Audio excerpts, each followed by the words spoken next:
Welcome to Top Linux Tech. This is lesson number 5 of the basic tutorial for beginners.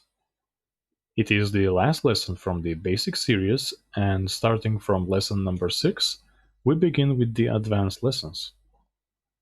These basic 5 lessons are ideal for gaining entry-level skill in Linux, while the next advanced lesson series will elevate that to a much higher advanced or professional level. Today, in this lesson, we will talk about managing user and group accounts, followed by managing disk mounts, then how to set basic UNIX permissions on files and folders, and finally, we will end the video explaining how hard and soft linking of files works in Linux. This is going to be a longer video, so for your convenience I have also provided the timestamps as with every video listed in the video description down below. So let's begin.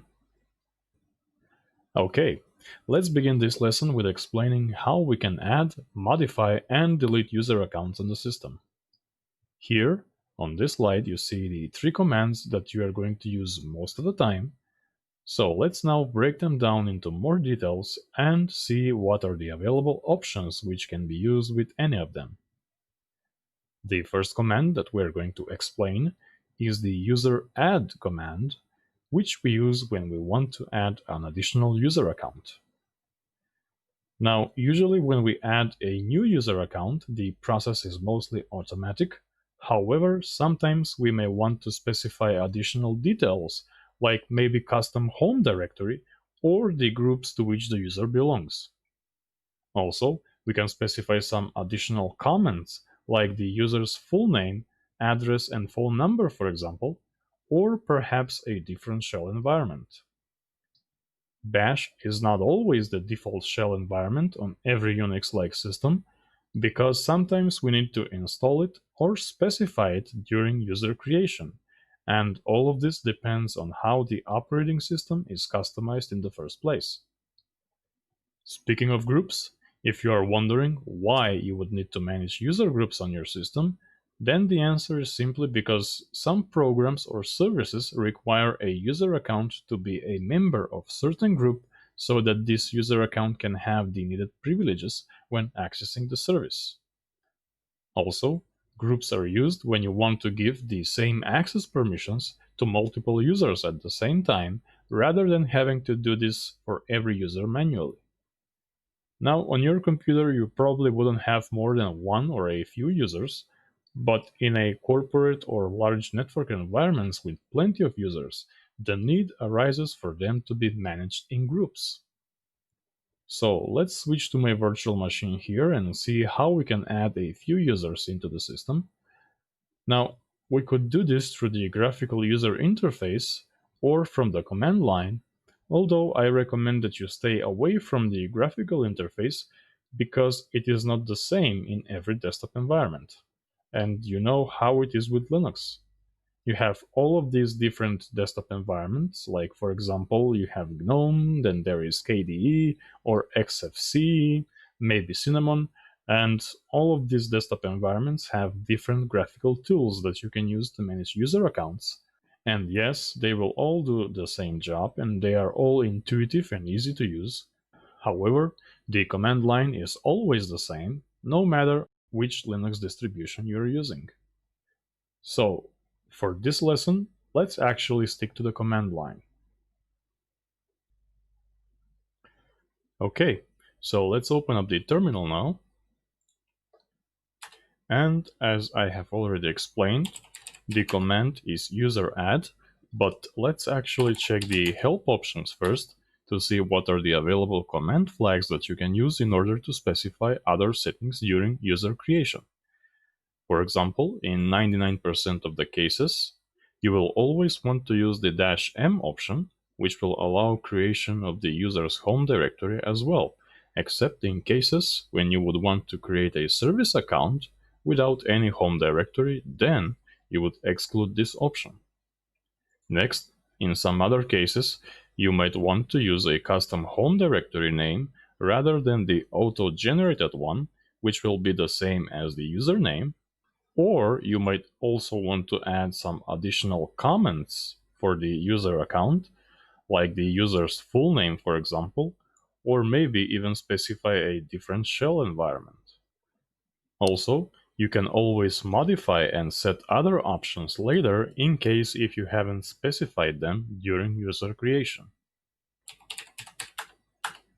So let's create our first user now. And of course, we'll have to do this with the super user privileges. So sudo user add -m to create the home directory, or we can also say --create -home, and then we simply specify the desired username. So in this case, I'll name this user Martin and press enter. And now we'll have to provide our super user password. So let's type that. And that's it. Let's also add another user, and this time we're going to specify a custom home directory name. So sudo user add -m to create the home directory and -d to specify a custom home directory name. So this will go into /home/Ali, and the username will be Olivia. And there we go. Now, if we execute the command id, we'll be able to see all of the groups to which the user currently belongs to. And as you can see, this information relates to my user account here. So if I need to check the groups for the other users, we simply specify the username along with the id command. For example, id Martin and id Olivia. And here we can see that the new user accounts have been assigned a user ID and also a group ID, which by the way also serves as the primary group ID for the user, and it gets assigned during the account creation. So the user Martin here has a group name which is the same as the assigned username. If we list the contents of the home directory, we will see that the home directories have been created with automatic name for Martin and a custom name for Olivia, exactly as we specified during account creation. Next, right after creating the user accounts, we also need to give passwords to these accounts, otherwise they would not be able to log into the system. As you may remember from the previous lessons, the command to change or assign a new password to a user account is the passwd command followed by the username. We also need to be super user to run this command, so here we'll execute sudo passwd and then the username. First, we may be prompted for our current password, so we provide that. And then, for the new password prompt, we supply the password for the user. And let's also do the same for Olivia.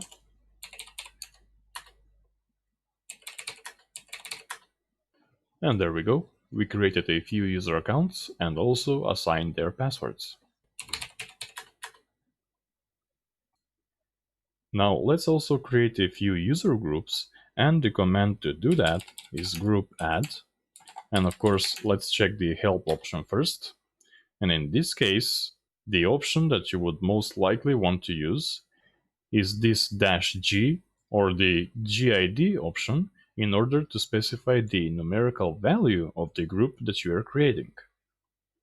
In most cases, when you are creating user groups, you would want to start with a number ID like 5,000 or 10,000 and up, because by default, the user and group IDs start from 1,000 in the system and will increment as you keep adding new users or groups. However, in order to have a better and more efficient management, you should always start with 5,000, for example, and not allow anything within the 1,000 range that will interfere with the default group IDs of the users. So let's execute sudo group add dash G for group ID, and let's go with 5000. And then we specify the desired group name, and in this case, I'll simply call my new group sales. Let's also add another group, and I'll assign the group ID 5001 to this one.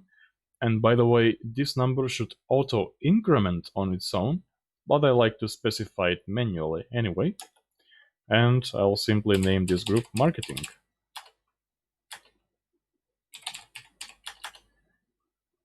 And now that we have our groups, let's make the new user accounts to be members of these groups.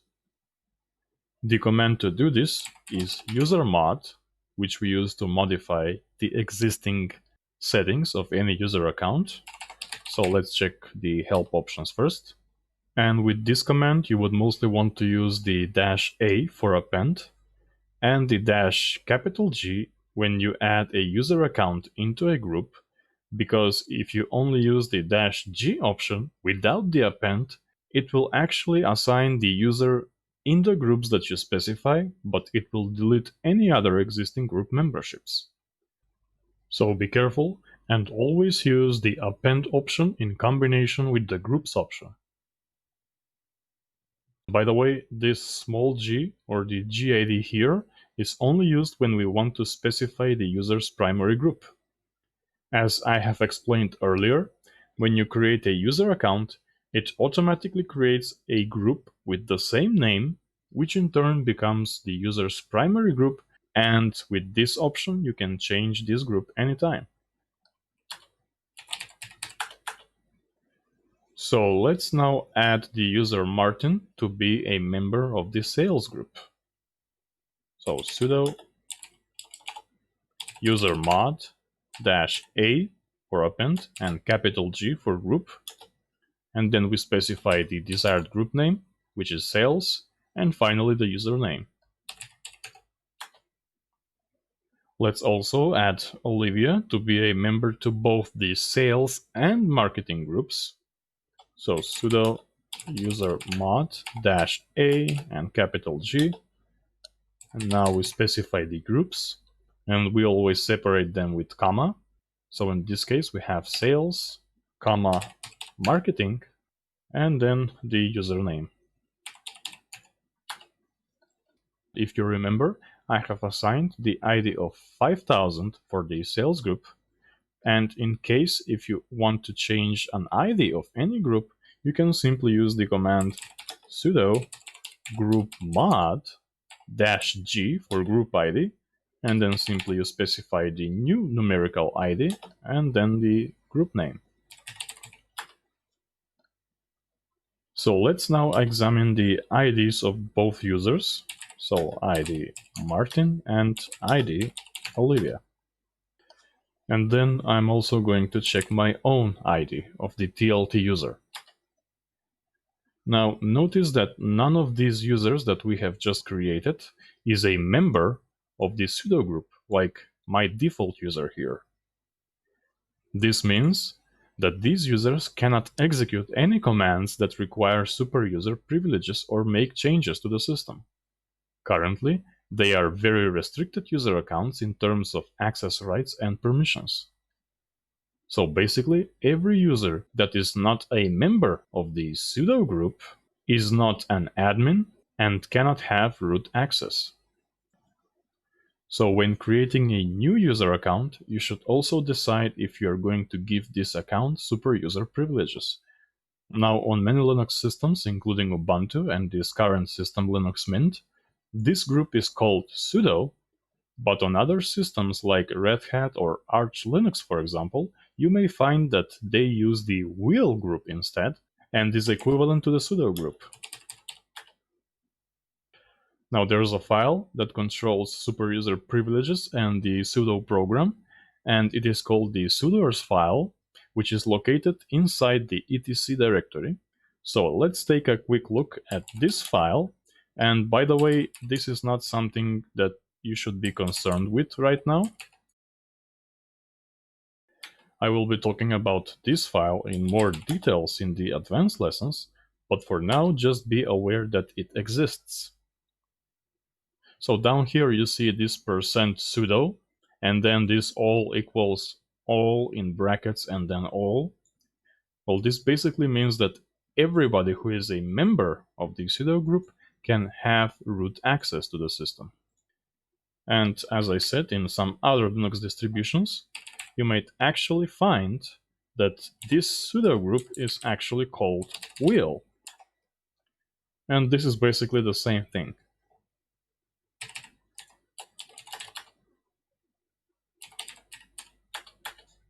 Now let's see how we can delete users and groups from the system. The command to delete a user account is userdel, and let's also check the help options quickly. And with this command, you would mostly want to use the -r or the remove flag if you want to completely wipe the account along with the user's home directory as well. And basically this includes all of the files and folders which belong to that user. So let's delete them right now. We execute sudo userdel --remove or -r, and then we specify the username. And let's also do that for the Olivia user. And by the way, ignore this vars pool user directory not found because we do not run on email server, and these users have no mail accounts defined anyway. So if we list the directory contents of the home folder, we'll see that the user accounts have been deleted along with their home directories as well. Let's now also delete the sales and marketing groups. And for that, we use the groupdel command. And here we simply specify the group name.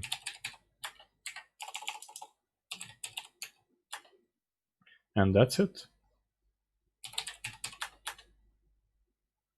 Now you have seen how to add, modify, and delete user accounts and groups from the system, but you might be wondering, where does the system keep all of this information about each user and group? Well, in the Linux system by default, this information is stored in 3 places, or the 3 databases, which are the password, group, and the shadow database. Let's begin with the password database, which stores information about every user. This database is called passwd, and it is located inside the etc directory.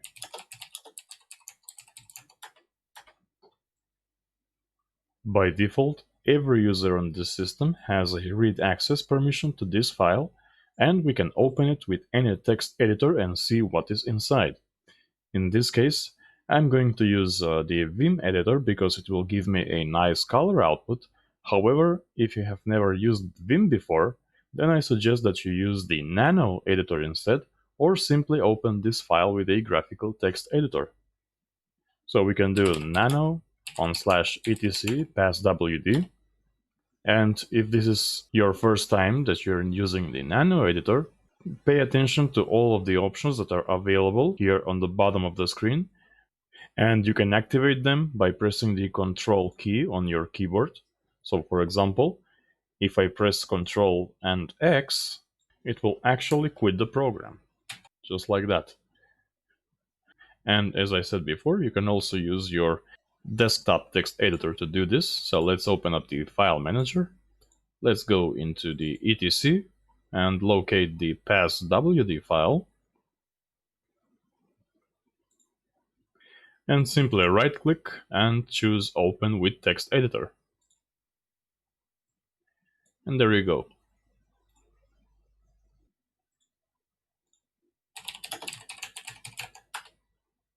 So once the file is opened, you can immediately notice that there are a lot of user accounts that are listed here. For example, the root account is always on the top, and here is my user account listed on the bottom. This is because the User accounts are listed by the value of their user ID and group ID, so it always goes from the lowest to the highest number. Anyway, all of these other accounts that you see listed here in between the root account and my user account actually belong to the system. They are the service accounts, and just like in Windows, many services need an account so they can function and work with files within the system, and usually all of these have no shell environment associated with the account. So you can see things like USR, SBIN, no login, or bin false. And this is to let you know that this account cannot log in into the system, so they are quite safe and you shouldn't worry about them. Anyway, let's explain now what information is stored in this file. As you see, each line for every user account has these information fields that are separated by a colon.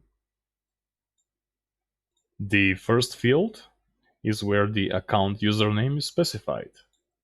The second field that you see marked with X refers to the account's password and indicates that the password is not stored in this file, but rather in the shadow database, because back in the old Unix days, this file also contained the password in an encrypted hashed format, and now the password hash is instead kept in the etc shadow file, which we will talk about later.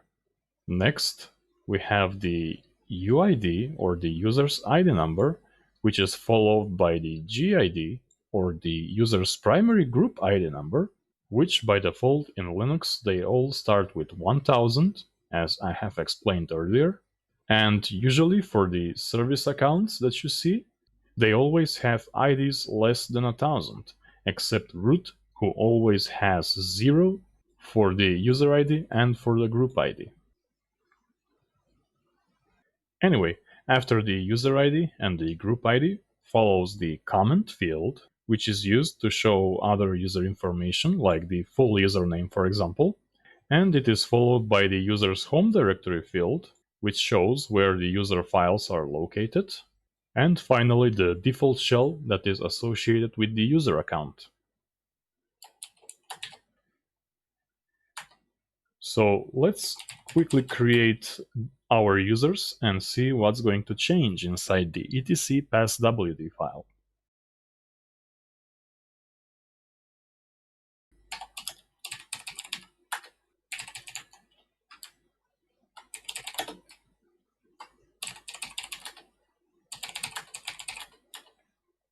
And let's open the password file again. And here you can see the username that we have just added into the system. And of course, the user ID and the group IDs have also incremented.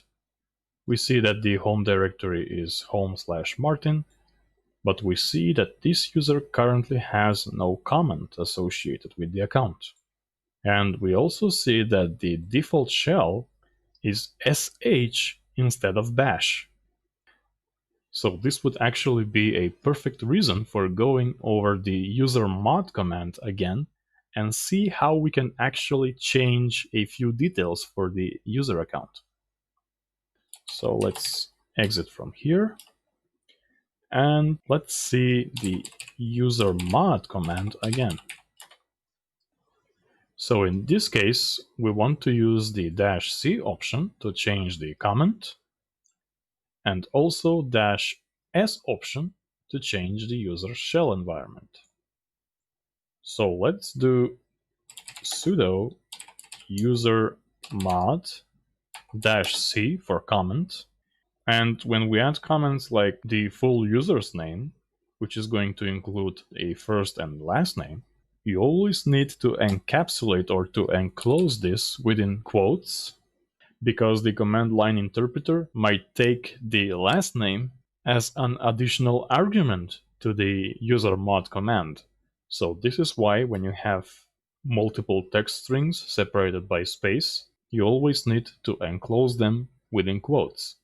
So in this case, I can type something like Martin Green, And then after the comment, simply specify the user account name to which this comment will refer. So in this case, Martin. And also let's use the same command to change the user's default shell. So sudo usermod -s for shell, and the location of bash shell is inside the bin directory. So we specify /bin/bash, and then we specify the user's name. And now, if we open the password file again, we will see now that the user account has a proper full name or comment, and also the default shell has changed into bash. So this is how you modify any user account in the system. Now let's actually try to log in into the desktop with this new user account that we have just created. And I'm simply going to log off from the system with the current account. And now we can see that within the user selection menu, we have the other user listed with its full name that we have specified as a comment. So let's click on that and type in the password that we have provided for this user. And there we go. We have successfully created a user account. Now, in order to lock any user account, you can use either the passwd command, and there is the -l option for lock and -u option for unlock, or you can also use the usermod command, which also has -L for lock and -U for unlock. So you can use either of these, and in this case, I'll simply use sudo passwd -L for lock and then the username. And now you see that the password expiry information has changed. And right now, if we try to log in with the Martin username, we'll receive an error which says invalid password, please try again. So let's go back. And before we unlock the user account, I want to show you that the root account or the super user can always log in as any user in the system without providing any password, and regardless if that user account has been locked. So I'm going to execute the super user command. Actually, this is called substitute user, but I always call it super user because I use it to elevate myself to the root account. But anyway, technically the correct term is substitute user. So first I'm going to log in as root now. And while I am the root account, I can simply use the same command again. So I'll execute su for substitute user, and then I'll use the -l flag for login, and I'll simply specify the username that I want to log in with. So in this case, Martin. And just like that, instantly and without providing any password, I'm now logged in as Martin in the system. And now let's exit from both sessions. And we can do the same with the super user privileges. So sudo substitute user -l Martin. And just like that, we can switch to and manipulate any user account if we are root or super user.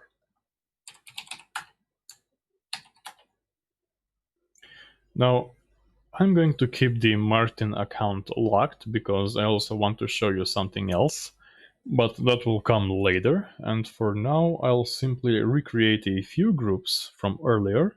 So sudo group add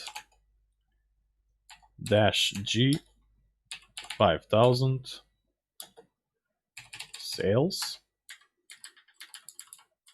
5001 marketing, And let's also do 5002 gaming. Okay. And now let's go ahead and look inside the shadow database file and see the information there. In this case, we'll have to do this as root or with super user privileges because this file has strict security permissions and only root can see the information inside.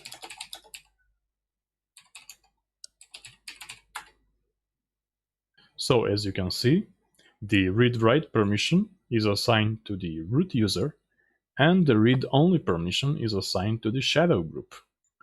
And for everybody else, they have no access at all. So I'm going to execute sudo vim on /etc shadow. And by the way, in your case, you should use nano because if you have never used the Vim before, you might have trouble getting out of it. But I'm also going to explain how to do that as well, in case if you still want to go with Vim, like in this example. And just like the previous example with the password file, in this shadow file, as you can see, there are multiple fields also separated with colon. And the first field is related to the user account, just like in the password file. But now in the second field, this is where the user password is stored in an encrypted format. So this file is where the system keeps all user passwords. Now, the next three fields are related to the password age and expiration, which we will not discuss in this lesson, but rather in the upcoming advanced lessons. And for now, you just need to know that this file is the system's local password database. And if you notice here, there is an exclamation mark for the Martin account, which actually tells us that this account has been locked. So, exclamation mark means that the user account is locked, and this dollar symbol means the password is stored in an encrypted hashed format.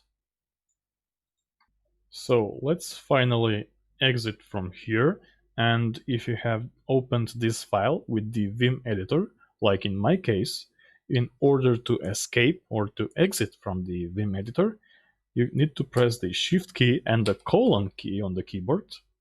So colon, Q, and then exclamation mark, and press enter. Okay, and finally, let's now look inside the etc group file, which is the database file that contains information about all of the groups that exist into the system. But before I do that, let's actually make the Martin user to be a member of the three groups that I have just created. So sudo user mod -append to group gaming, sales, and marketing for Martin. And I'm going to open now the group file. So vim/etc/group. And just like in the previous two files, the password and the shadow file, there are also fields that are separated with colon. And in this case, the first field is the group name. The second field shows that the group has no password. And by the way, group passwords do exist in a very, very rare situations, but this is not something that you need to be concerned with right now. The third field shows the group ID, and the last field shows all of the user accounts that are associated or members of this group. So for example, I have assigned the Martin user to be a member of the gaming, marketing, and the sales groups. And by the way, if you were wondering how to remove a user from a specific group, you can do it manually in this file by deleting the username that is associated with the group name. So I can simply delete the Martin entry from here, and he will be instantly removed from the gaming group. Or you can also use the passwd command to actually delete a user from a specific group. So in this case, we can execute sudo passwd -d for delete, and we want to delete the Martin user from the gaming group, for example. And as you can see here, it says removing user Martin from the group gaming. And we can also verify by looking inside the group file again. So as you can see, the gaming group currently has no members and the username field is blank.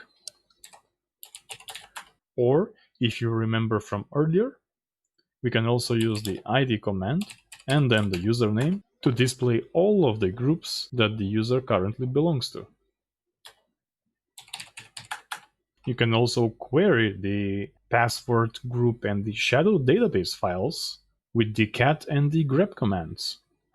So for example, we can do something like cat everything from the etc passwd file, and let's pipe that through grep and show me all the lines that contain Martin. We can also do it like this by simply executing grep and then look for Martin inside the etc passwd, and it will basically give you the same results. Or maybe check what are the current members of the sales group. So grep sales from etc group, and we currently see that the sales group has only one member, and that's Martin. And basically this is all you need to know for performing basic user and group management. I will be going into more details on some additional management that you can perform for users and groups, but let's leave that for the more advanced lessons.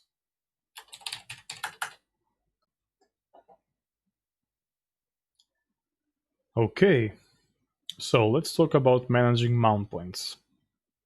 In this following part of this lesson, we are going to talk about how to mount and unmount file systems in Linux, meaning you will learn how to use mount points to mount hard drives, USB sticks, or other partitions on different locations within the file system. So you will get familiar with the mount and the umount commands, and also with the fstab file, which is located inside the etc directory, and its purpose is to specify permanent mount points for the system. This lesson follows up the previous lesson number 4 about the Linux file system, so by now you should have general understanding that other disks and partitions can be mounted anywhere within the file system. For example, you can have the home partition mounted on the root file system as /home, or you can have some other partition on disk mounted on the root file system as /mnt/disk1, for example. And all of these partitions and disks will appear as if they are part of one unified file system, which begins with /. Now, thankfully, on most Linux distributions, there are system mount policies which dictate how the operating system will handle each device, and in most Linux systems, devices such as disks or USB sticks will mount automatically inside the /media or the /run/media folder. However, there may be cases when you would want to mount any device by yourself manually, or maybe create a specific mount point of your choice for whatever reason. We will cover the basics in this video so you can see what is happening behind the scenes. Let's go back to my virtual machine and see what happens when we plug in a USB drive into one of the USB ports. So I'm going to open up the file manager here, and I'm simply going to plug in my USB drive. And immediately after inserting the USB drive, we see that it gets automatically mounted and it is now ready to be used. So for example, we do our work, maybe we add or delete few files from the USB device, and when we are finished, we simply click on the eject button here, and then we can safely remove it from the USB port. So this operation of mounting and unmounting a USB device was completely automated by the system, while the whole process was transparent to the user.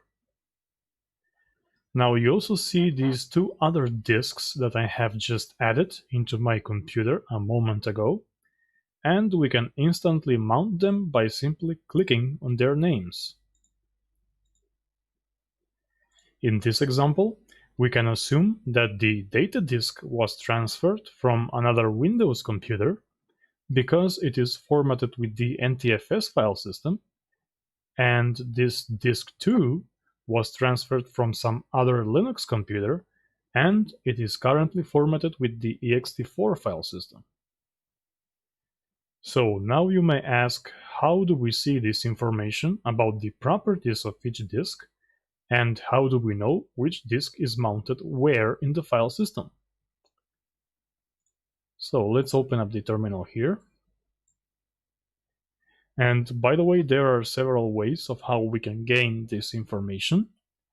The quickest way of doing this is by executing the lsblk command, and now we get a list of every block device that exists into our system.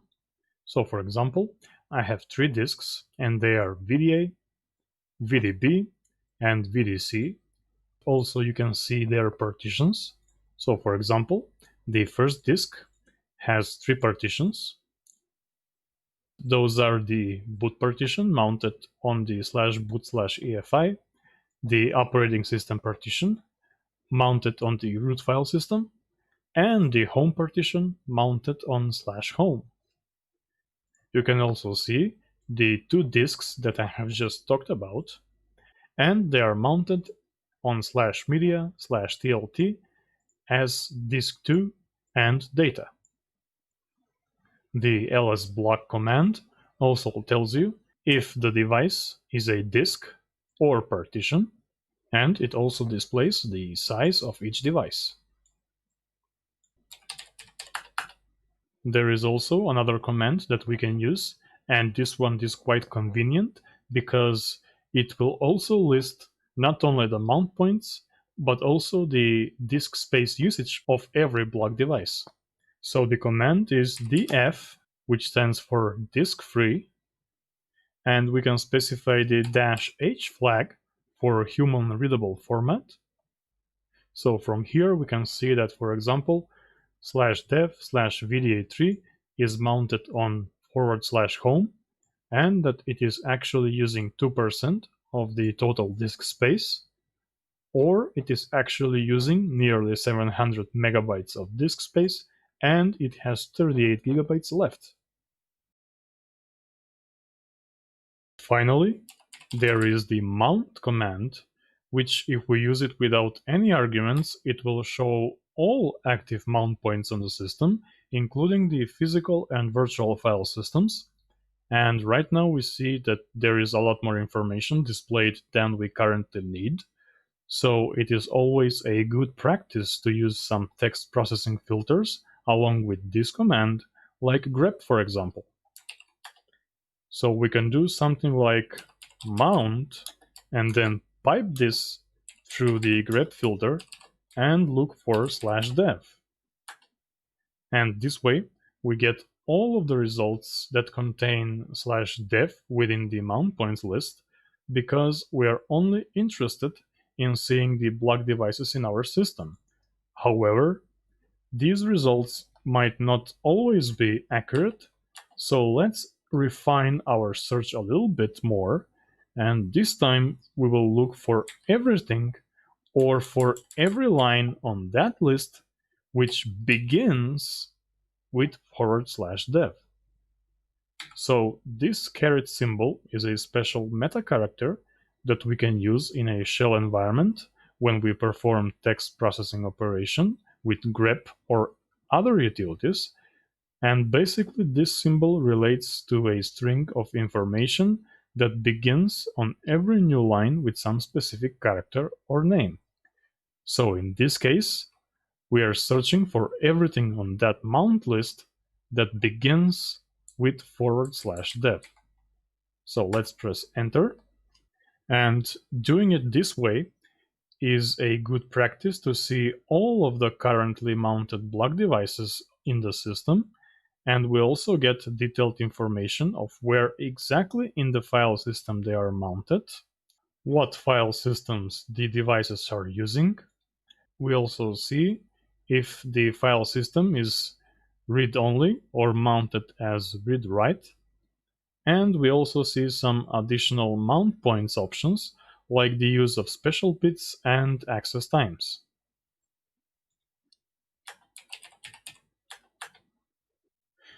Okay, so let's now see how we can manually use the mount and the umount command to manipulate disk mounts.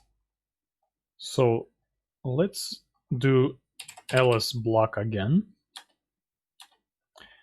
And I see that my two disks that I have just previously installed into the system are now mounted in the /media/tlt directory.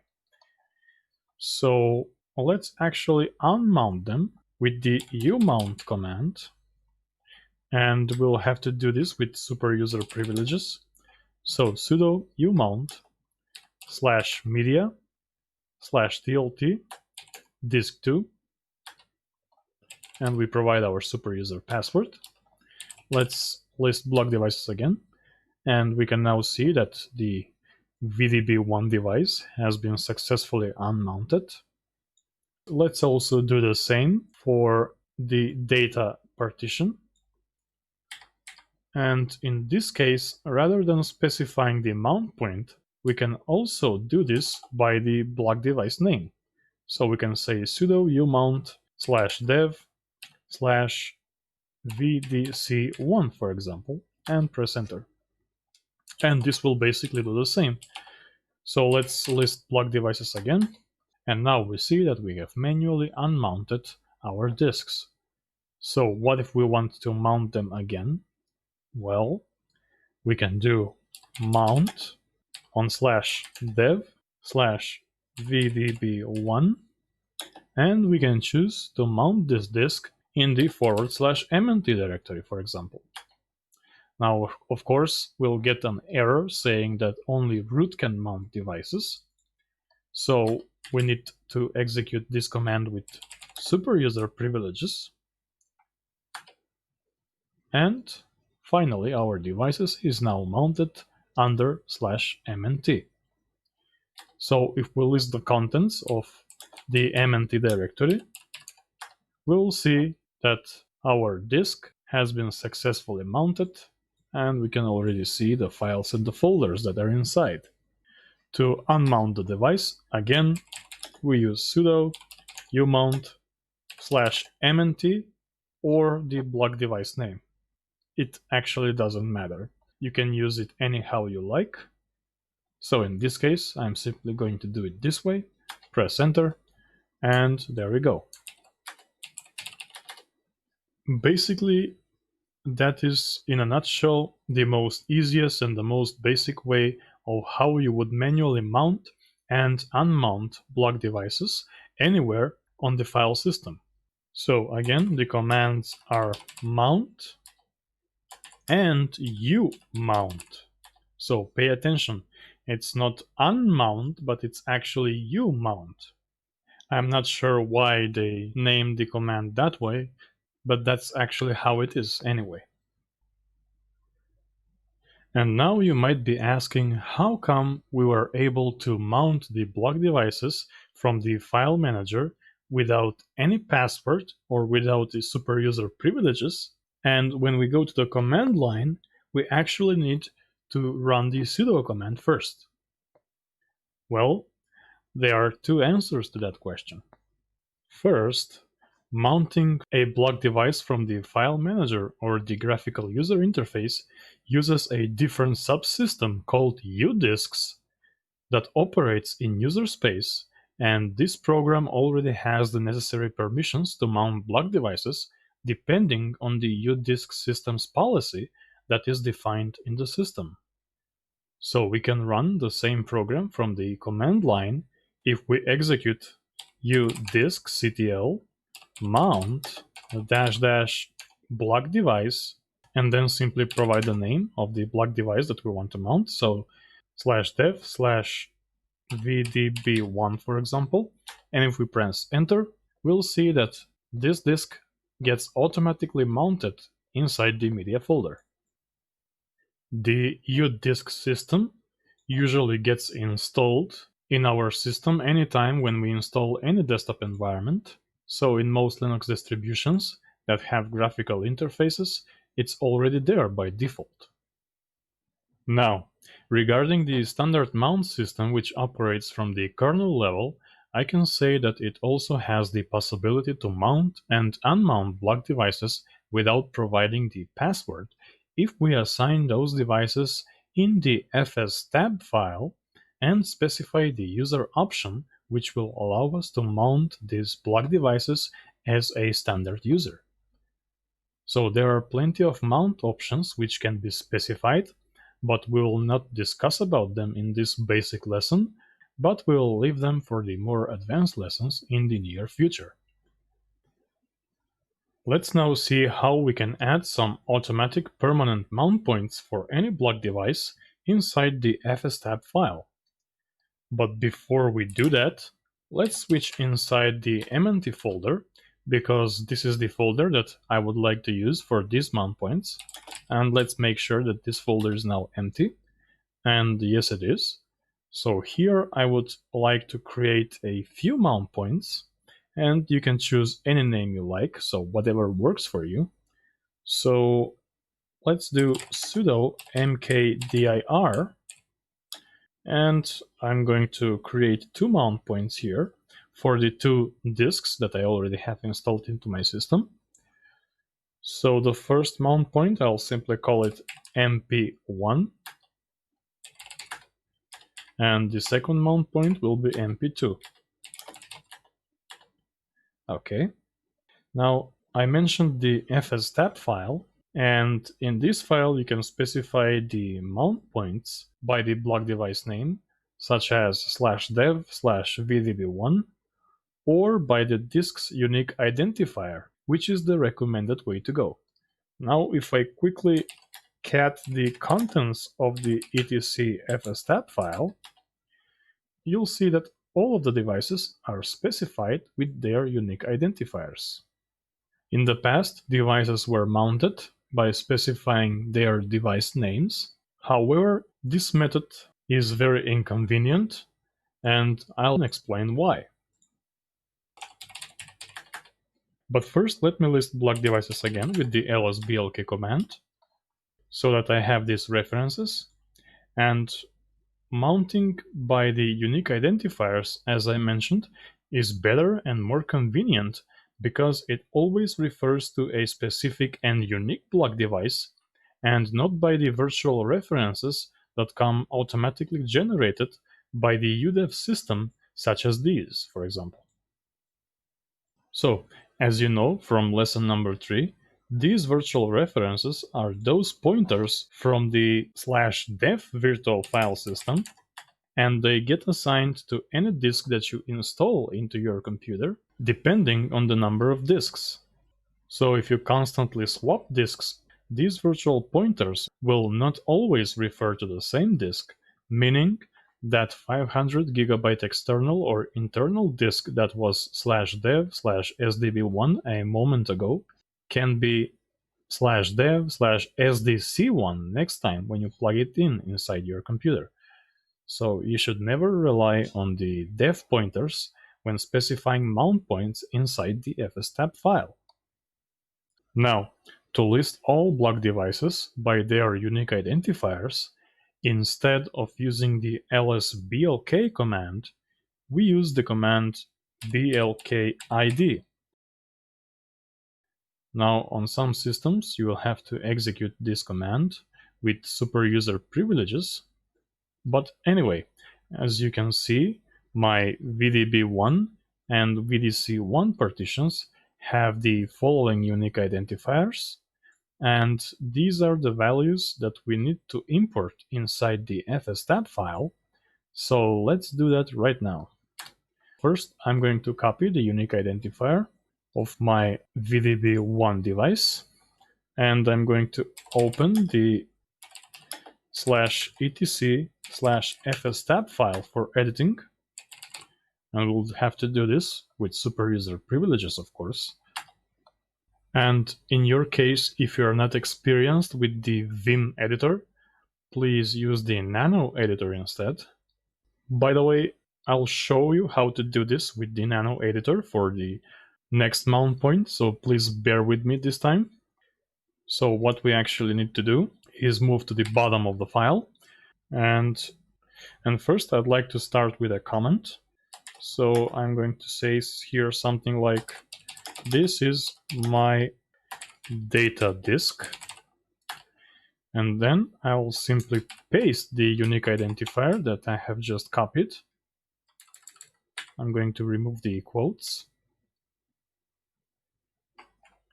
and then I'll press tab. So basically, you see there are multiple fields inside the fstab file. They are all the necessary options that have to be provided for each mount. So first, for the file system, we assign the unique identifier, and then as the mount point, we have to specify the directory where exactly in the file system we want this to be mounted. So in my case, if you remember, I have created two folders, and in this case I would like to use /mnt/mp1 for this mount point, and then for the next value we can press tab again, and I'm doing this with tabs because it's much easier to read all of this on the screen. So next we need to add the file system type. In this case, this disk is formatted with the NTFS file system. Well, actually no. This is formatted with the ext4 file system because this is my disk from the Linux machine, so I've made a mistake. This is not the data disk, but actually the disk 2, as it was called. So the file system is ext4. And next, for the options, let's simply use the default options, which are suitable in most cases. So we specify defaults here. And for the other possible options, we will discuss in the more advanced lesson. And finally, now, for the dump and pass, we can specify 00 or 02. So in this case, I'm going to specify 0 and 2. Now, the first number is not something that you should be concerned with right now, but the last number here has three possible values, and that is 0, 1, and 2.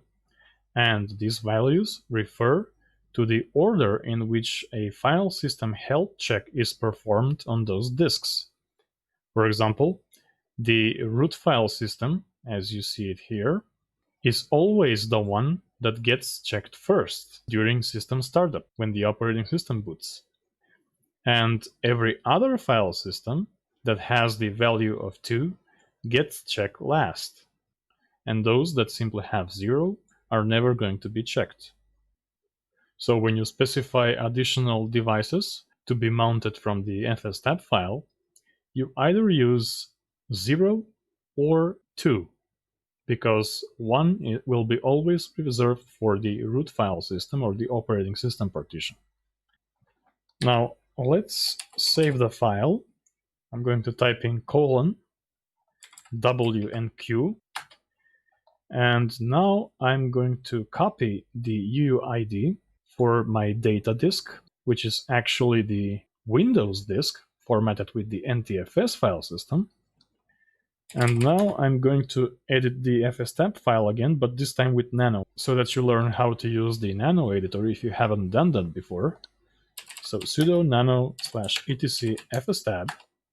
And now I'm simply going to add a new entry just below the previous one that I have just added. So I hope that you can read the information on the screen clearly. And maybe I'll just separate the lines here so that you can read even better. And as usual, we start with a comment for our personal reference. And here we can say, this is my data disk. And now we simply paste the unique identifier that we have just copied.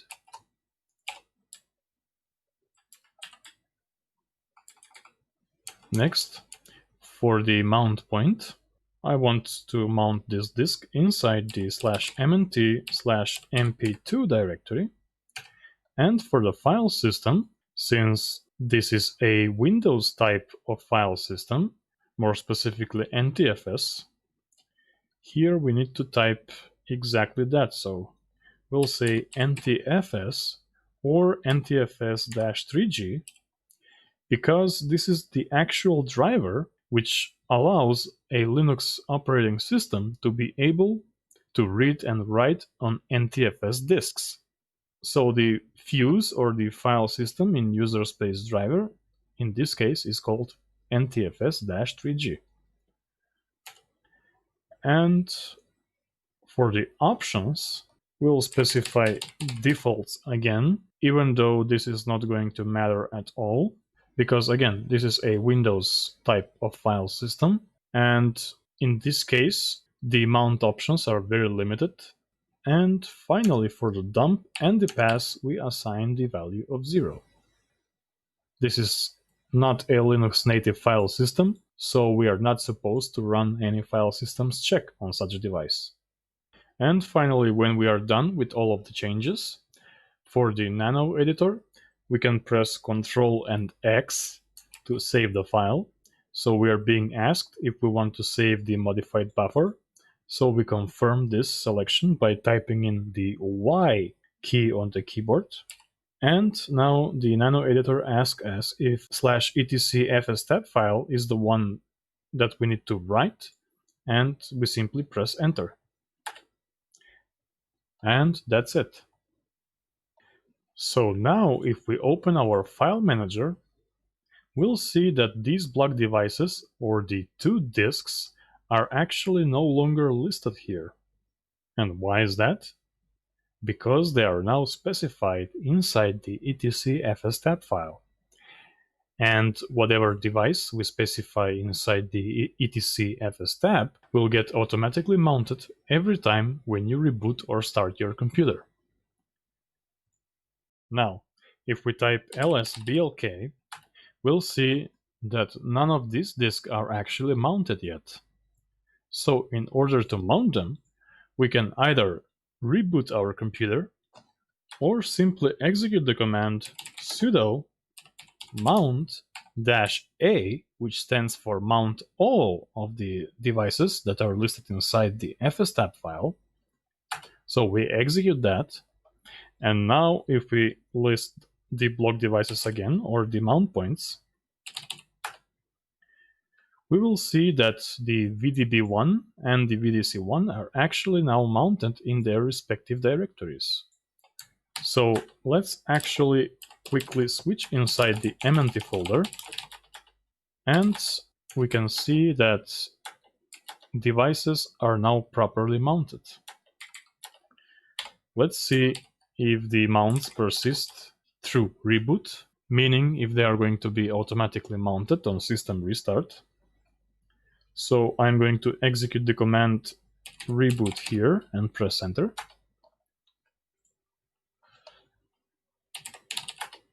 And sure enough, everything seems fine.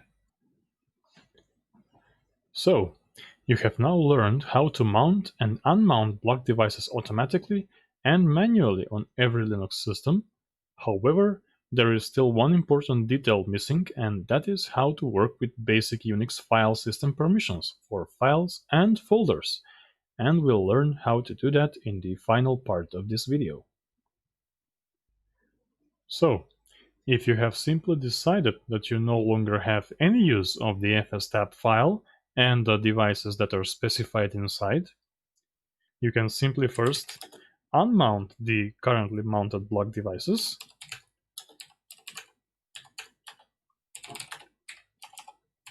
and then open up the fstab file again,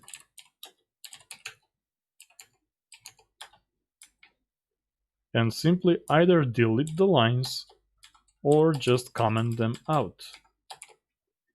And this will make them to be ignored by the system. So let's save the file now. And basically that's it. You will simply revert back to the mounting and unmounting devices, which is automated by the operating system. By the way, here is a bonus command that I wanted to show you.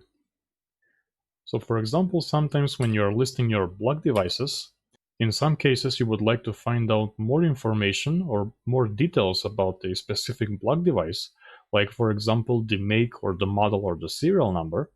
And in this case, we have this nice utility, which is called hdparm.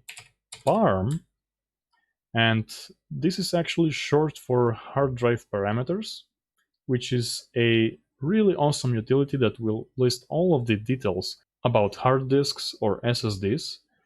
So we need to execute this as sudo with super user privileges. So we'll say sudo hdparm-i for information. And then we specify the block device that we are interested in about. So /dev/sdc, for example, and press enter.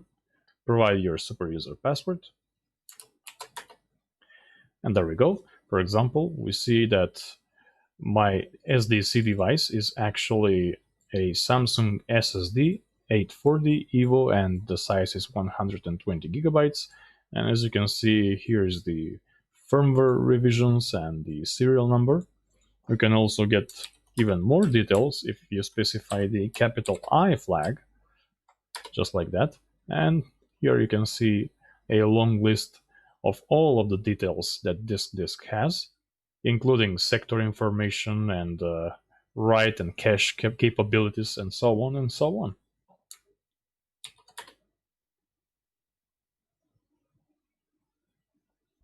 Yeah, and I hope you find this useful. In this part of this video lesson, we will discuss about the basic UNIX file system permissions. More specifically, we will see how to view and modify existing file or folder permissions and how to manipulate ownership and access rights. So let's first talk about file and folder ownership, and then we can go into more details about how to manipulate the access level of that ownership.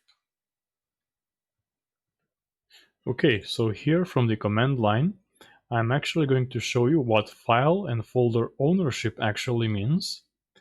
And for this purpose, I'm going to make some changes to the fstab file again, because this will serve as a perfect example.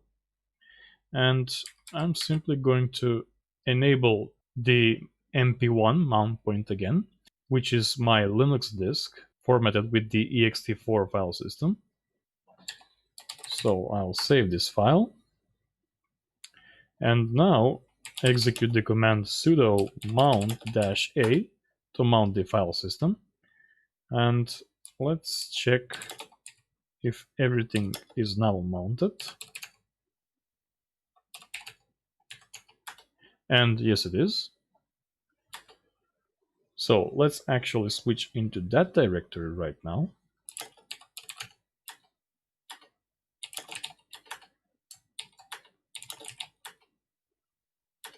And now you see that the ownership for both the user and the group default to the root account for this mount point or for this folder, which means they belong to the root account. And according to the current permission settings that you see right here, indicates that a user who has no root privileges won't be able to modify the contents of the files and folders that exist within this directory. So right now, if I open the file manager and try to navigate into the file system and create a new folder or a new text document, you'll see that the create option is grayed out, which means I have no permissions. If I try to do the same from the command line with my TLT user account inside the mp1 directory, So make dir mp1 slash test. I'll simply get permission denied error, which means the only thing I can do now is simply read and execute the files that are found within this directory. So how do we change the ownership of files and folders?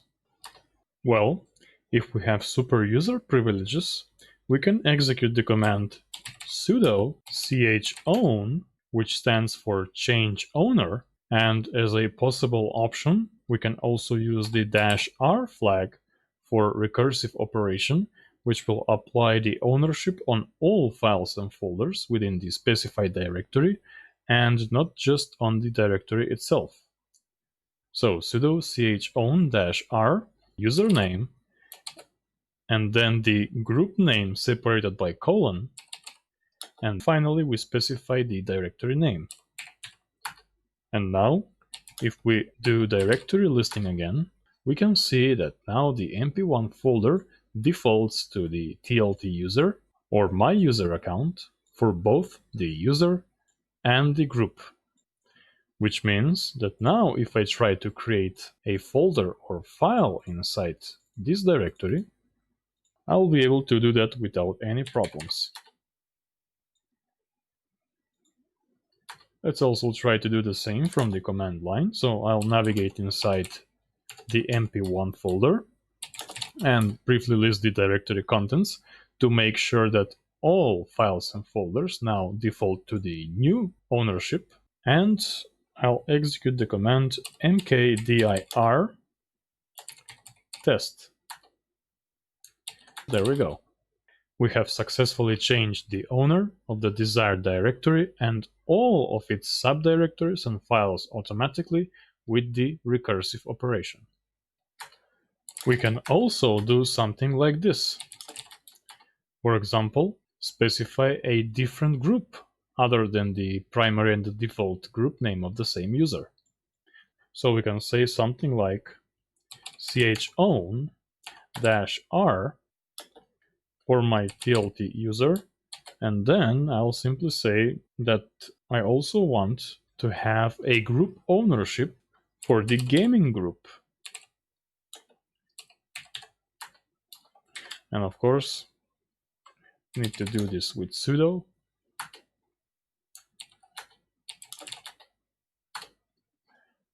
And now we can see that the user TLT and the group gaming, or more specifically, everybody who is a member of the group gaming, is now owner of this folder. And now, let's explain permissions and access levels which relate to the file and folder ownership and how to manipulate them. For this, we will briefly go back to the presentation slides. So here on this presentation slide, I will list two examples that show how file and folder permissions function and how they relate to the owners.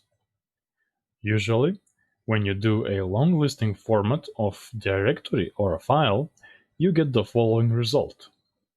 You see several columns that show the file or the folder name along with the ownership as we have just learned about. However, the permissions are shown left in the first column at the beginning. These permissions in the first section can either begin with a dash or the D character, meaning that if you see a dash as the first character, then this is a file, and if you see D, then it's a directory.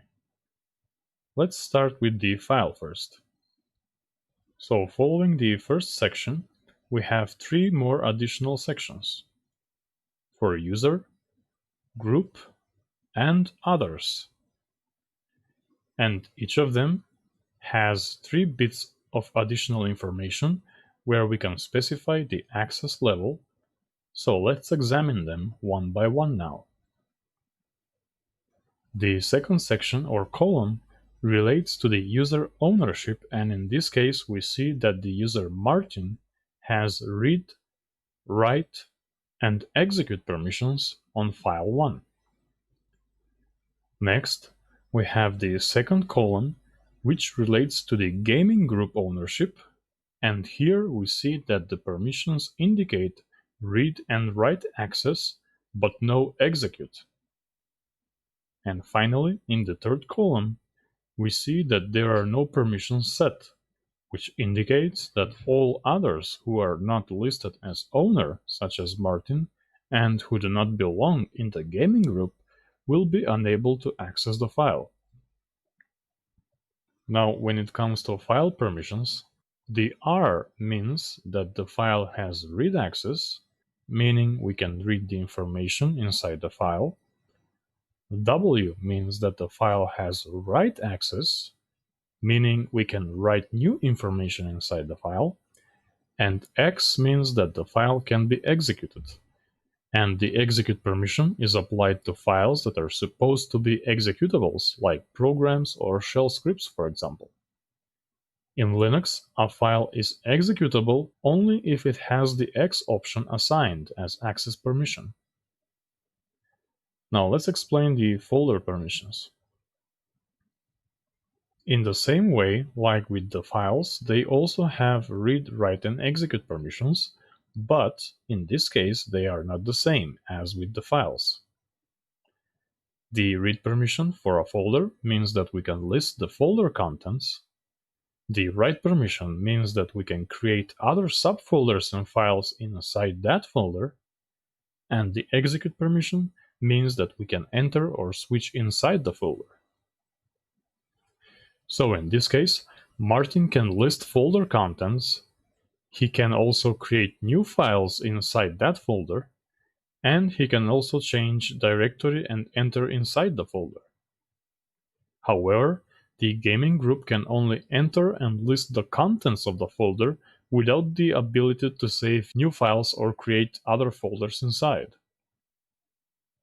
And also, everybody else who is not Martin or who does not belong to the gaming group will have no access to this folder whatsoever. Now, how do we set these permissions to files and folders? Well, just like with the chown command that we use to change the ownership of files and folders, we can use the chmod command to change the access level permissions. And we usually use the U, G, and O options to specify to whom we apply those permissions.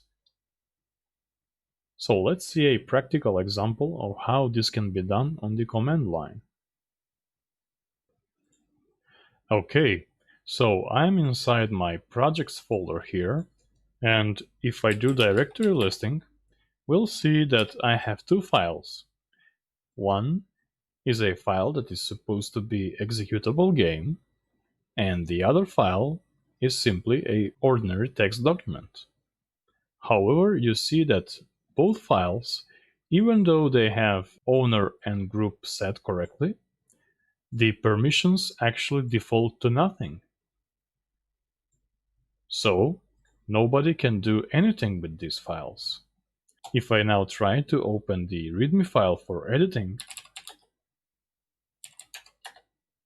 you'll see that I get error permission denied. So I have deliberately removed all of the permissions here so that you see how we can set them step by step. So let's assume that I would like to give my user full read, write, and execute permissions to this game exe file, and I would like to give only read and execute permissions to the gaming group, and for everybody else I would like to just leave it the way it is with no access.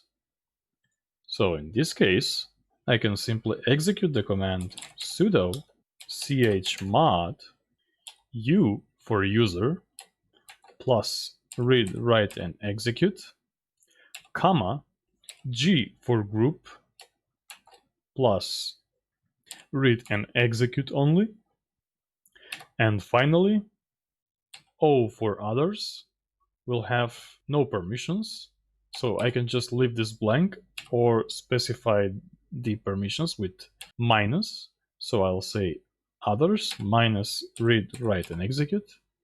and then I'll simply provide the file name and press enter. And now if we do directory listing, we'll see that my user has read, write, and execute permissions, the gaming group has only read and execute permissions, and everybody else outside of the gaming group and myself will have no permissions whatsoever.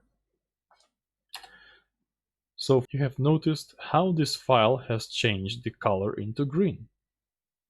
And although this is only a color scheme, this can basically be any color depending on how we set the color profiles in our terminal emulator. However, it indicates that the file is now executable. So if you remember from the previous lessons, we said that in Linux there are no file extensions. So this .exe doesn't mean anything at all. I have only used this for an example. And besides, the exe is only a Windows thing. So as I mentioned before, the executable files in Linux are those that have the execute permission set. So in this case, if I try to run this executable file, you'll see here that it is a tiny little small program that says welcome to Top Linux Tech. Now let's also change the permissions to the readme.txt file.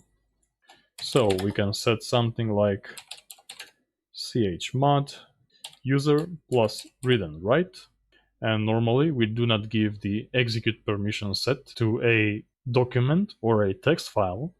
So in this case, read and write would suffice.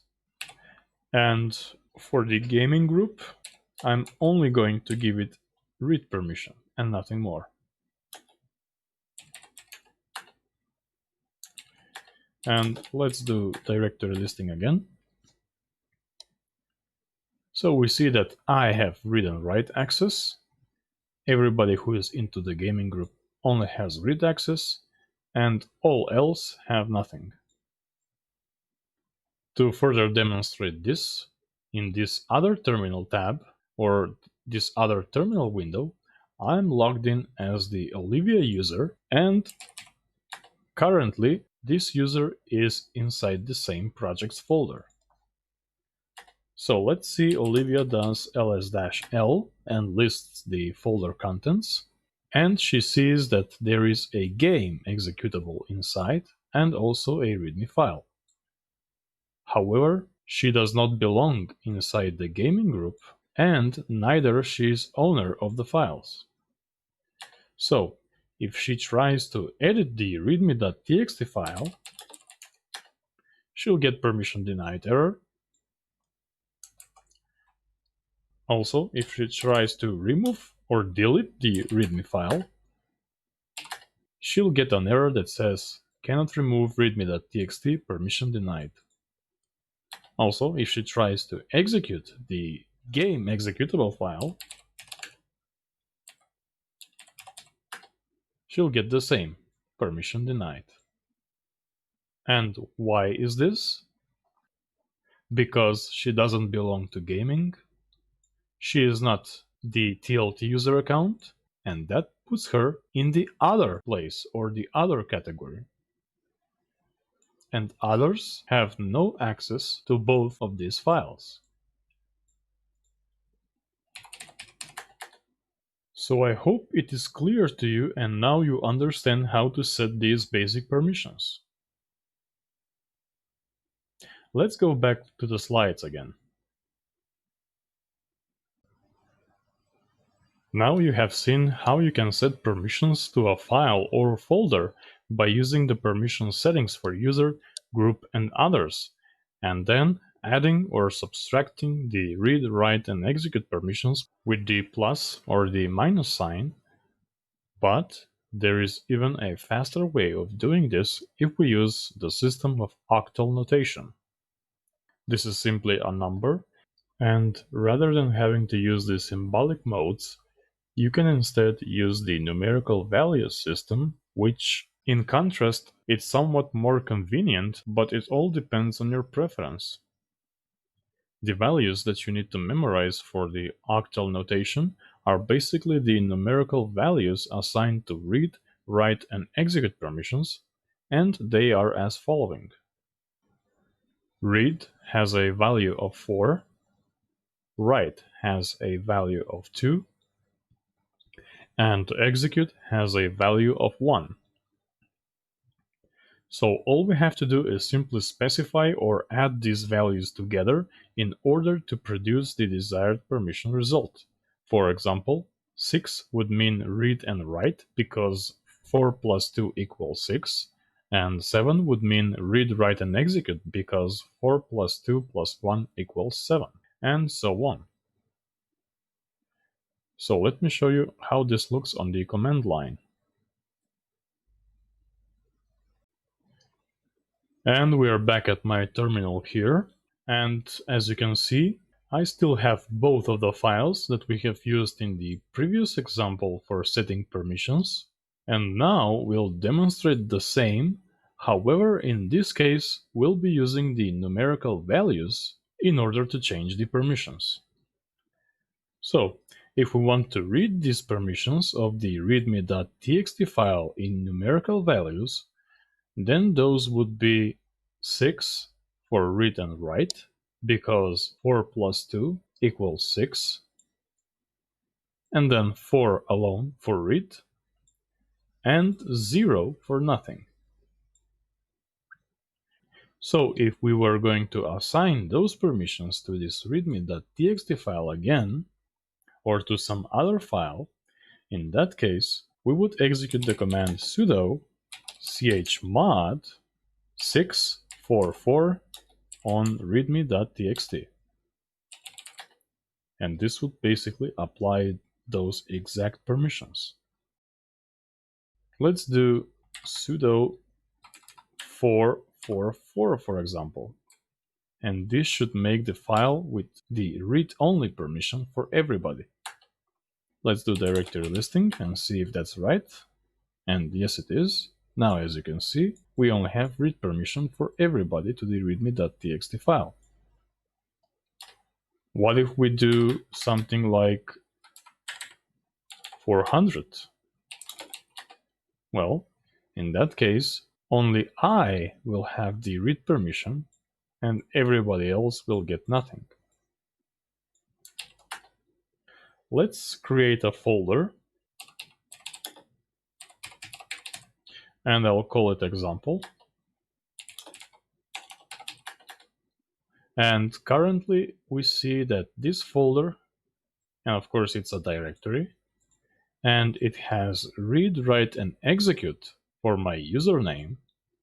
It also has read, write, and execute for my group, and only read and execute for everybody else. So, what would those permissions be in the numerical value? Well, if 4 is read, plus 2 for write, and plus 1 for execute, that means that the permissions would be 7, 7, 5. Let's copy all of these files inside the example folder now.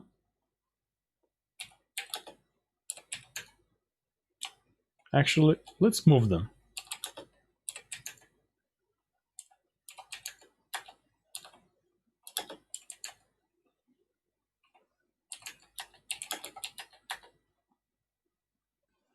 And the reason why I moved these files inside the example folder is to simply show that you can also assign permissions recursively, which means we can use the -r option with the chmod command to change the permission not only to the folder, but also to any other subfolder or file that is found within the example folder.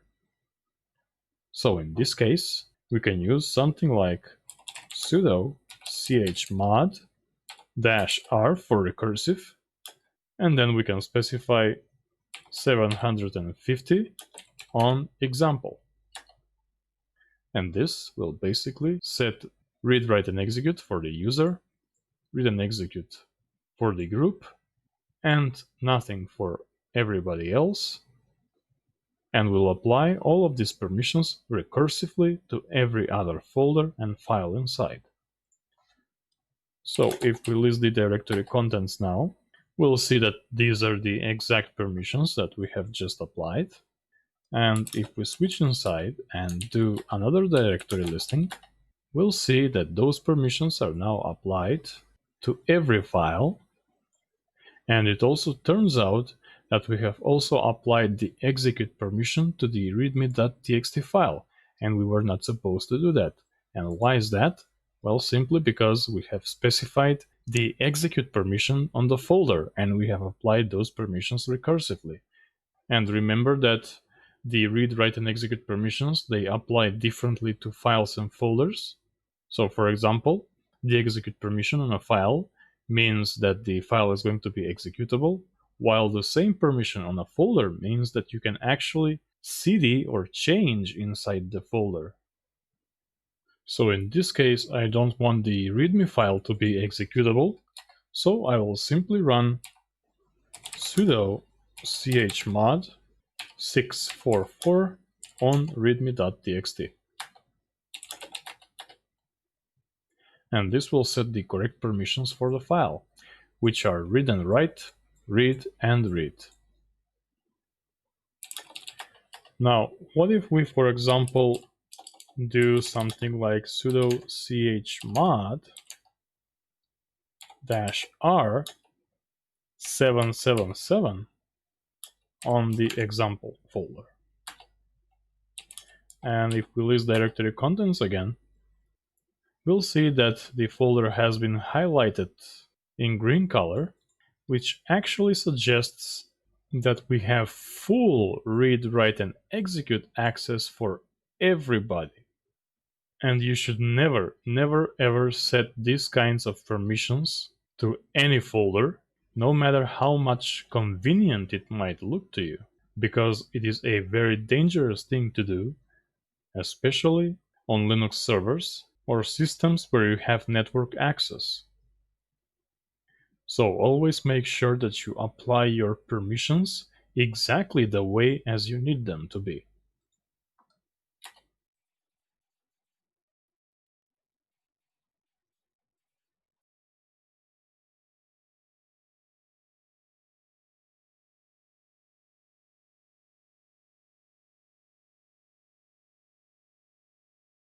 Now I also want to show you one final thing regarding file system permissions. So let's list block devices again. And I'm going to switch inside this folder here, where my disk from the Windows system is now mounted. And remember, this disk has the NTFS file system. And right now you can see that the data disk has full read, write, and execute permissions, or 777. However, this is completely fine with Windows file systems such as NTFS, because these permissions, such as read, write, and execute, they operate strictly on the Linux kernel level, and you can only apply them to files and folders which belong in a Linux file system. And since this is formatted with a Windows file system, these permissions do not apply at all.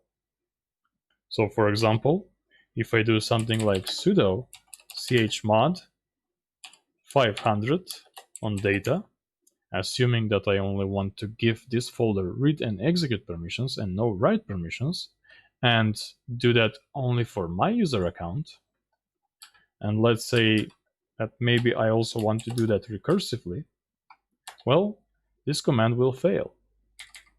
Even though the command will execute perfectly, but still the permissions will never change. So keep this in mind when you are working with block devices, partitions, and file systems which are not native to the Linux operating system.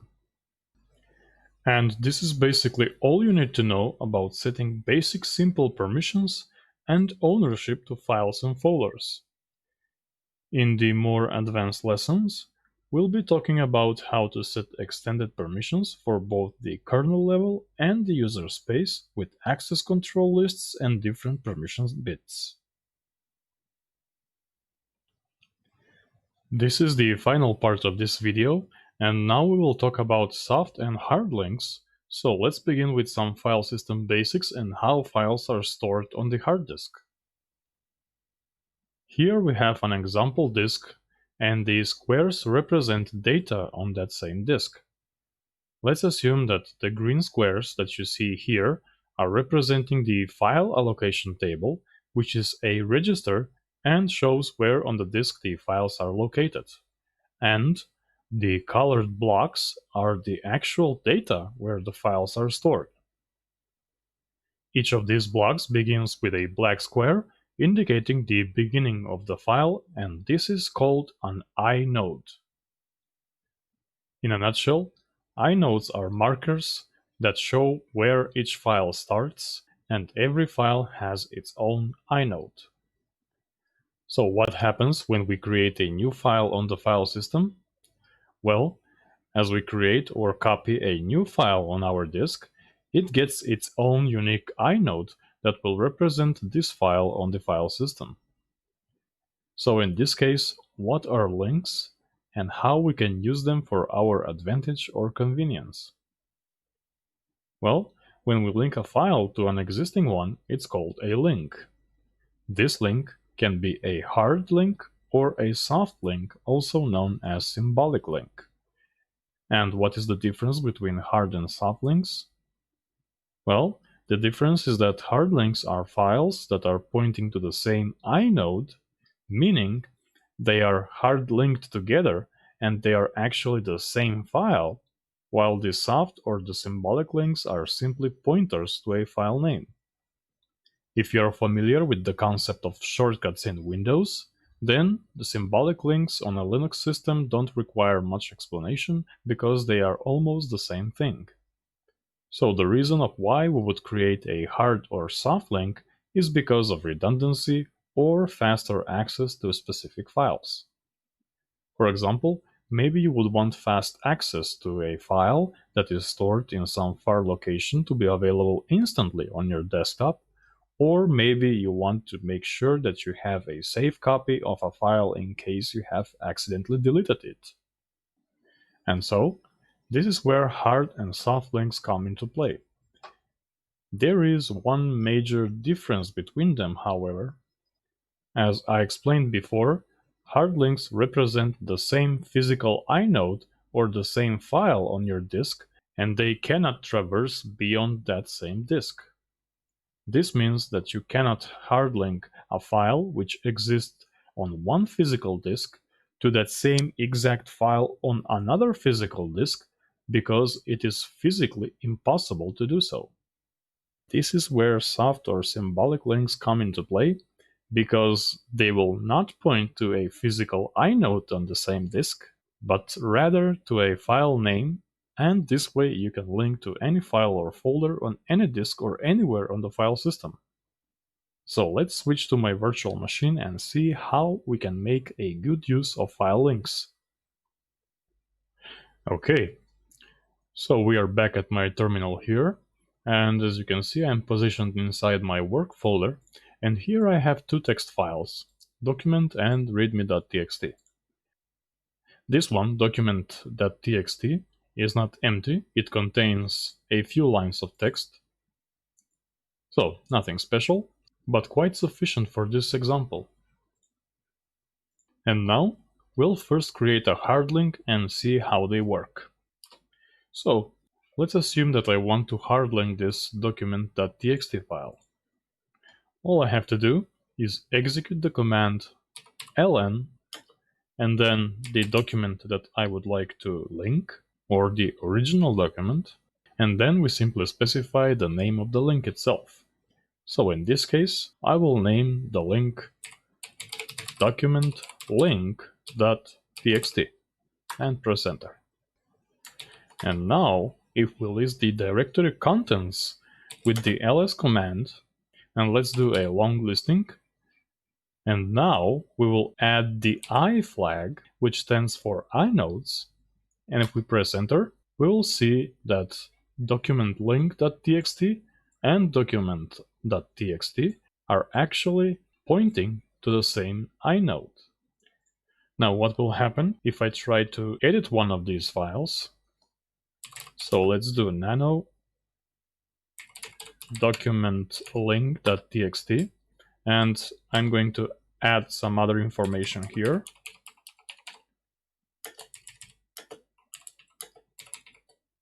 And then simply save the file. Now if we try to examine the contents of this other document file,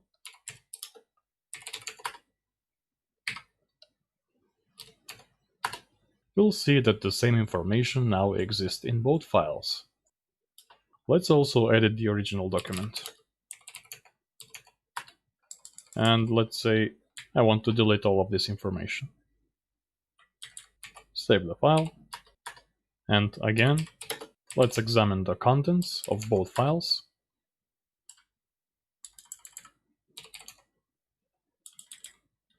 And we see that they both contain the same information. And why is that? It's precisely because these two files point to the same exact inode, which means that they are both the same file with two different names. And what happens if we simply remove one of them? Let's remove the quote-unquote original file.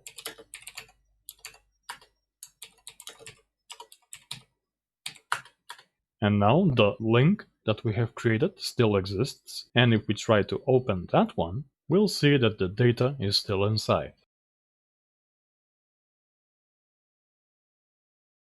So why would you want to use hard links? Well, short answer, redundancy. You can create multiple copies of the same file without having any disk space penalty. And the good part about them is that you can put all of them in different locations, provided that these locations still exist within the same disk. So hard links are a perfect redundancy choice. Now let's see an example with soft links, or as they are called, symbolic links. So I'm going to switch into the MNT folder where I still have my other Linux disk mounted, and it was in MP1. And here in the My Files folder, I have an example file that I would like to make it available as a symbolic link. So let's assume that this document is in a very far location and I want it instantly available on my desktop. So we can execute the same command for links, ln, but in this case we add the -s flag, which stands for symbolic, and then we link this document to a file on our desktop. So in this case, when you are working with symbolic links, you should always use the full path of the file that is in question. So in this case, my full path would be /mnt/mp1/myfiles/important.doc. And of course, we can type it like that. So /mnt mp1 myfiles important.doc, and link it to /home tlt desktop important.doc. Press enter. And now if we list the contents of my desktop folder, we'll see that there is a new file, important.doc, which points to this actual file here on this partition. And as you can see, it is in different color. And simply this pointer indicates that it is a symbolic link. So let's see what we have on our desktop now. And here is the file. And now if we open it, it works exactly like any shortcut that you would use in Windows, for example. Okay, so let me quickly now remove this link and show you another way of how you can link symbolic files.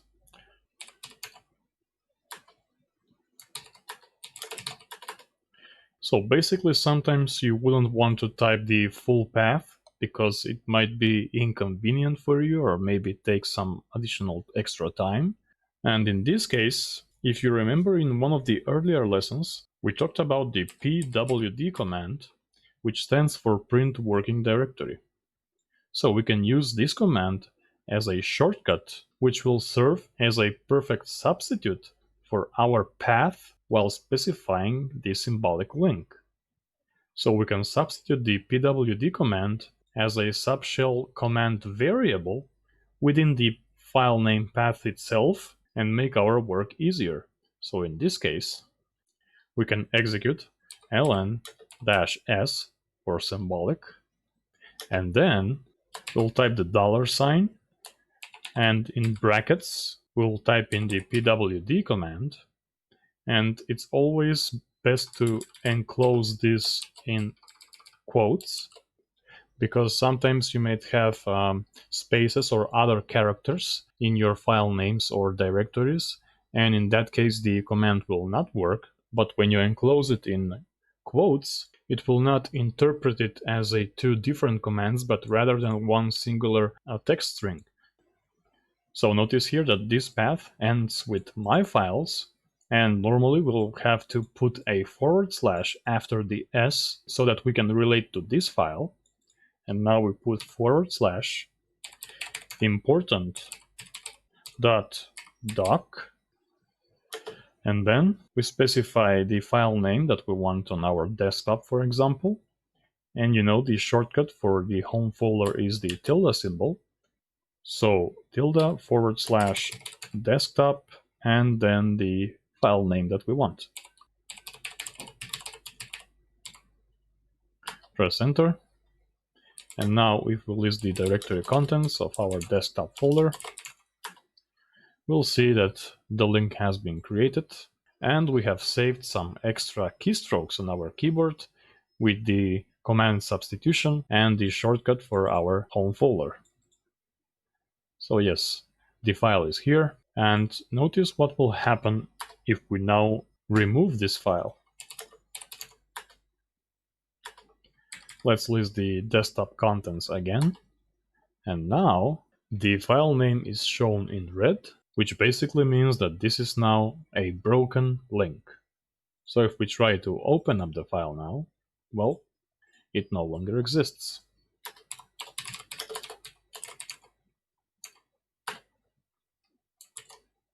But what was different with this symbolic link is that we linked a file which existed on some other disk into the desktop folder, which is found inside the home partition on my primary disk.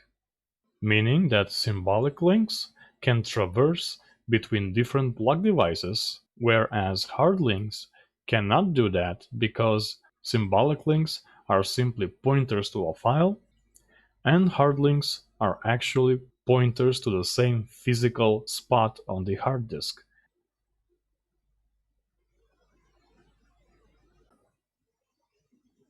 Okay, so this is the end of this video, and in this lesson we learned about how to manage user accounts, mount points, file system permissions, and linking of files.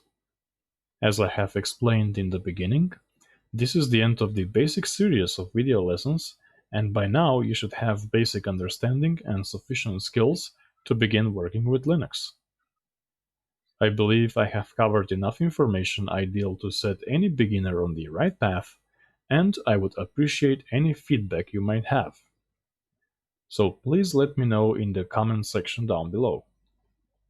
And of course, if you have enjoyed this video, please don't forget to like, share, and subscribe, and I thank you for watching.